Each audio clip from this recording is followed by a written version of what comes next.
자, 여러분들 24번 문제는요. 요 마지막 단락 정도만 읽고도 풀 수 있어서 요거 정도만 하고 문제로 바로 가보도록 하겠습니다.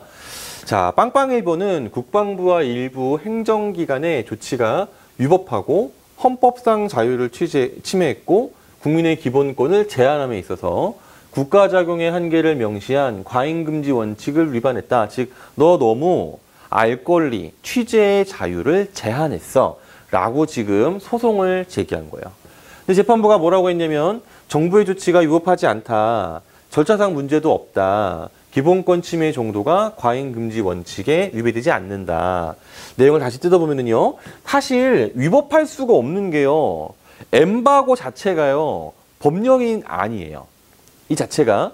그 다음에 절차상의 문제가 없다라고 했는데 앞에 단락을 잠깐만 떠올려보면 여러분들 국방부에서 다른 데도 얘기해가지고 취재를 못하게 한 거죠.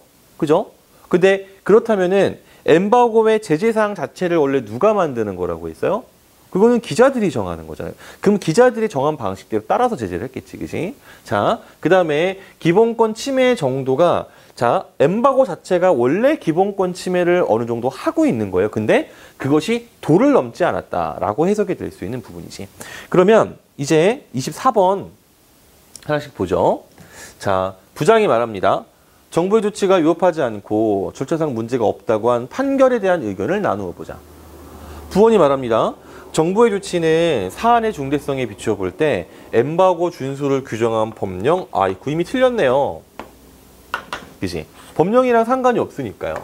그러니까 부원 1이 이미 잘못된 의견을 제시를 하고 있습니다. 부원 2번. 자, 또한 출입기자란 소속이 아니더라도 취재 과정에서 엠바고를 알게 된 기자에게는 출입 기자단에 준하는 조치가 내릴 수 있다고 생각을 한 거니까 그러니까 법원이 정부에 손을 들어줬겠죠. 이 부분은 내용상 문제가 없어 보이네요. 그 다음에 이제 부원 3입니다.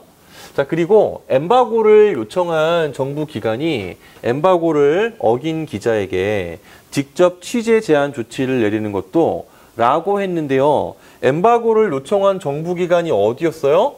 국방부였어요. 근데 이 취재 제한 조치라는 것은 자, 이건 잠깐 우리 지문으로 가서 보겠습니다. 여기 나와 있네요. 자, 지금 이 기자들은 국방부 기자단이 아니에요. 그래서 지금 여기 내용들은 조금 넘어가고요. 국방부는 이 기자들이 취재 과정에서 엠바고를 알게 됐고, 근데 그러면서 보도를 했고요. 그래서 자, 각 중앙행정기관에다가 제재를 요청을 했다라고 했죠. 그러면 국방부가 직접 이 기자를 제안하는 것이 아닙니다, 여러분들. 다시 문제로 가볼까요? 자, 그래서 다시 직접 취재 제안한 것이 아니라 돌려서 다른 데다가 요청을 했다라는 것뿐이거든요. 따라서 우리가 이 부분도 잘못됐구나.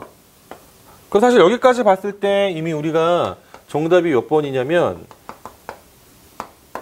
2번인 것을 확인할 수가 있습니다. 다만 나머지를 살펴볼게요. 자, 부원 4번입니다.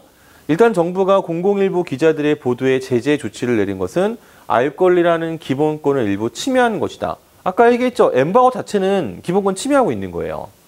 그다음에 부원 5번. 동의합니다. 다만 이 기본권 제한이 용인될 수 있다. 이 엠바고라는 자체가 여기 지금 적어놓은 거, 뭐 국민 생명, 신체 안전 이런 경우에 알 권리도 중요하지만 그것을 제한하기 위해서 하는 게 엠바고잖아요. 그러니까 당연히 이 5번은 적절한 설명이 되는 거죠. 따라서 우리가 정답이 2번이라고 당연히 생각할 수 있는데, 근데 다만 여러분들 문제 이렇게 풀면 안 돼요. 무슨 말이냐면, 자, 부장이 첫 번째 안건이 있고 두 번째 안건이 있어요. 무슨 말이냐면 혹시라도 이렇게 풀었으면 안 됩니다. 여기서 처음 얘기한 게 위법과 절차상 얘기에서 부원 1, 2, 3 나오잖아요. 그치? 그 다음에 그러니까 부장 첫 번째 안건, 첫 안건 글씨를 잘 쓰고 싶어. 그 다음에 두 번째는 잘 못 써요. 이거를 쓰고 있는 이 모습을 보는 너네들이 대단하다. 자, 두 번째는 보다시피 과잉 금지 원칙 위반이야 본다고 했잖아요. 그치? 그럼 여러분들이 막 짱구를 굴려보다가 이 중에서 한 개 있고 이 중에서 한 개 있을 거야. 이렇게 생각할 수 있거든? 그럴 필요 없어요, 여러분들. 그렇게 생각하면 안 되고요. 구분된 건 구분된 거고 맞는 건 맞는 거고 틀린 건 틀린 거예요. 그러니까 여러분들이 이런 식으로 만약에 접근을 했다면 내용의 논리를 따지는 것이 아니라 문제의 형식적 논리를 따지는 거거든요. 그런 거 아무짝에 쓸모없어요. 알겠지? 자, 그러면 이 질문, 이 문제 여기까지.